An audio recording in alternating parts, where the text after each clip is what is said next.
Hi guys, I'm Kiri, welcome back to the channel. Today we're going to talk about the TOMASO Pantera.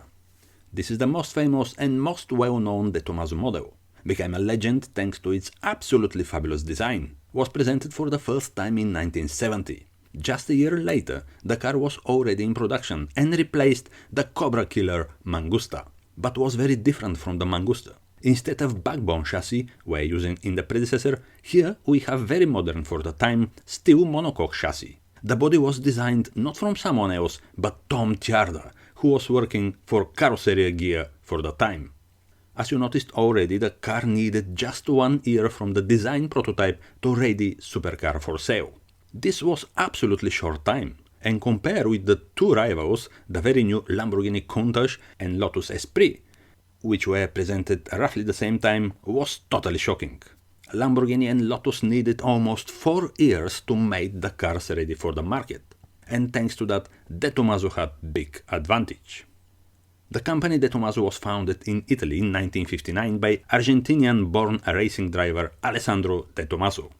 He even was a Formula 1 driver, but only for a short time. Was a businessman as well. Later in 1976 he bought Maserati, the great Italian car manufacturer. And in 1973 he bought as well the motorcycle company Moto Guzzi. De Tomaso's first road-going car was the Vallelunga, one of Gordon Murray's favorite car. This came in 1963.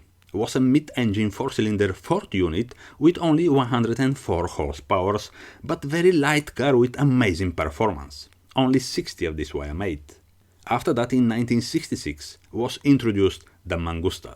This was crazy looking car, rival of the same year Lamborghini Miura, and powered again by Ford engine, but this time V8 4.7 liter with all aluminum body designed by Ghia, which coach builder was controlled by Alessandro De Tomaso as well. After 400 units were built in 1971, was replaced from the car in front of us, the Pantera. Now, as we mentioned earlier, this was completely different car. Very radical and modern supercar for early 1970s. Maybe not that radical like the Countach, but maybe more radical than the 1973 Ferrari 365 Berlinetta Boxer. Again, Ford V8 engine 5.8 liter and producing 335 horsepower. But now is the time to mention. In 1971 actually Ford acquired De Tomaso. They bought 84% of the company and started to represent the model in the USA, where was the main market. For the first year Ford sold 1007 cars in the USA. They stopped importing the De Tomaso Pantera in the USA in 1975 after over 5,500 cars De Tomaso Pantera had been sold in the same market. That means after 1975 the car was not available behind the Atlantic via Ford, so only for Europe and some other markets.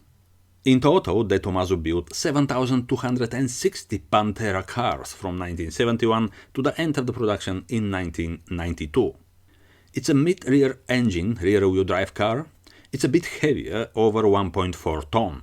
And compared with the early Lamborghini Countach LP400 and Lotus Esprit and even Ferrari 365 BB was a heavier car.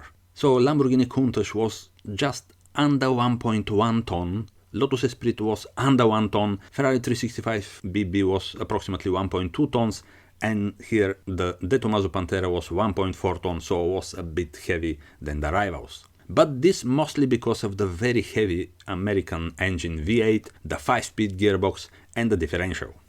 The wheelbase is exactly 2.5 meters, the car is long over 4 meters, just over 4 meters, and is wide 1.7 meters for the early cars and 1.8 meters for the later cars, even more because of the extended wheel arches. But it's very low, the body is low, just 1.1 meter.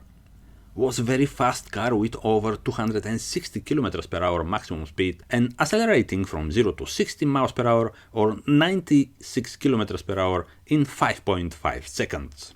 The engines were bulletproof and more reliable than the European exotic brands. Very early cars are equipped, as we said, with V8 5.8 liter unit. Later in 1972 EU version Lusso was introduced, which was more luxury, after the Pantera GTS, GT5, GTS5 and the vast model Pantera 90 SI, which by the way was redesigned by Marcello Gandini.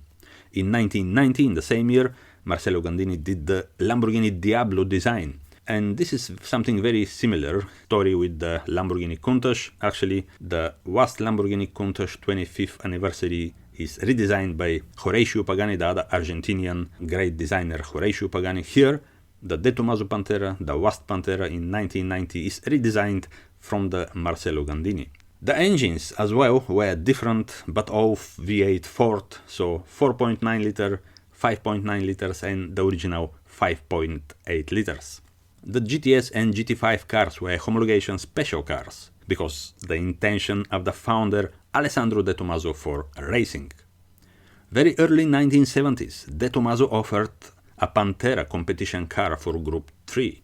Very light but very fast, over 280 km per hour or 174 miles per hour, and was the killer of the Porsche 911 race cars. And this was the reason Porsche to develop the more powerful 911 RS and RSR. Also was a competition car for Group 4, developed by ex-Ferrari designer Mike Parks. Very light, 1.1 ton, and over 500 horsepower. Even the car entered in 1972 24 hours of Le Mans. Group 5 Pantera were developed as well, but not very successful. The road legal cars, GT5 or GTS5, are very rare. Originally not many had been made, just under 200 GT5s are made and 183 GT5S, and only 41 cars De Tomaso Pantera from the last stunt Pantera 90 SI.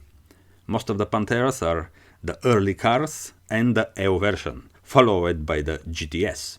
We mentioned in total 7,260 cars were built. Being a super sports car for 1970s means the car is an old school today. Very hard clutch, 5-speed manual gearbox, and the driver need quite the energy and experience to extract the maximum of this beautiful car.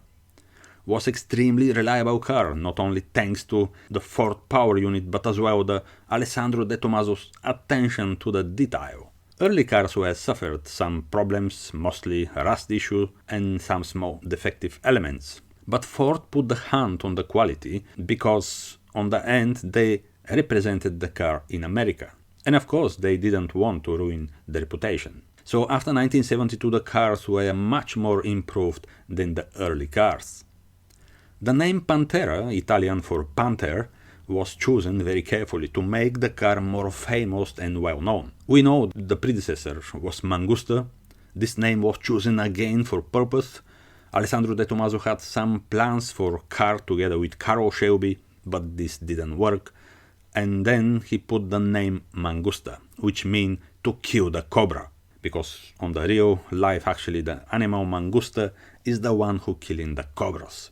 So it was time 1960s and 70s when the exotic names were very popular. Cobra, Mangusta, Pantera, Mustang even. On the end the quality was top level. After Ford very heavily invested in De Tomaso with the model EO 1972, De Tomaso Pantera EO was very improved car with lots of modifications. We mentioned the body panels, so the quality was significantly improved. The engine as well. New unit from Ford arrived with 4 bolts main bearing and reduced compression ratio to meet the US regulations, and many more improvements. Now the car was ready to cross the US from the west to the east coast without any issues. Even today the car looks absolutely sensational and astonishing. The car is still head turner not only for the people who know what is, but for the young generations as well, who doesn't have an idea from the car. Outside is crazy design, made by Ghia over 50 years ago. It's well known all over the world, and it's recognizable like every Ferrari or Lamborghini, because it's very distinctive. The sound from the engine and the exhaust is incredible, very noisy and puts smile on every face. No matter the size of the engine, 4.9, 5.8 or 5.9 liter, it's a V8 with massive 4-barrel carburetor on the top, Holley or Autolit.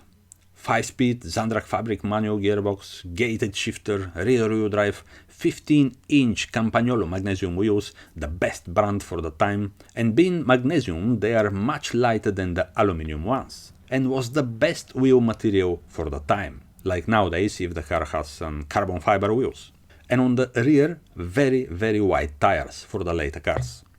Very exotic car for its time. For 1974 the price was 2 times less than the most expensive Lamborghini Countach, even less than the V12 Ferraris, and even less than the Lamborghini Huracan and Maserati Merak. The monocoque chassis is very solid and rigid, 4 independent suspension, 4 disc brakes each corner, originally Pirelli tires, and on the end the car is very stable on the road. In combination with the V8 muscle American engine, it's absolutely joy to drive.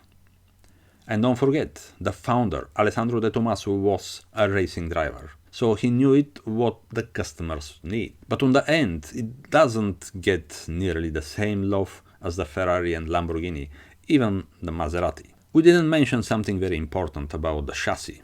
The monocoque chassis was designed by one of the best chassis designers in the world, Gianpaolo Dallara. And on the end, this combination, Tom Tiarda design shape, Gianpaolo Dallara chassis, Ford V8 inside, Zandrak fabric gearbox, and De Tomaso badge makes the car dream for many car guys. It's shame today the brand doesn't exist anymore. They tried after the Pantera to create something.